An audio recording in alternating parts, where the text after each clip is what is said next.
pwede po pagawa din para sa isang OFW. Ge. Hindi lang to para sa isa, kundi para sa lahat.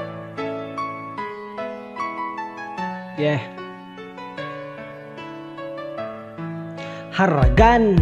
Isa ako sa Pilipino na piniling manayuhan dito sa ibang bansa para lamang matulungan ng aking mga pamilya kahit na medyo mahirap. Bawal dito ang mapagod, kailangan magsumika. Para sa aking pamilya ay kailangan magtiis. Sinantabi ko ang lungkot at ang aking pagkamis. Bawat pawis ko bayad para to sa kanila.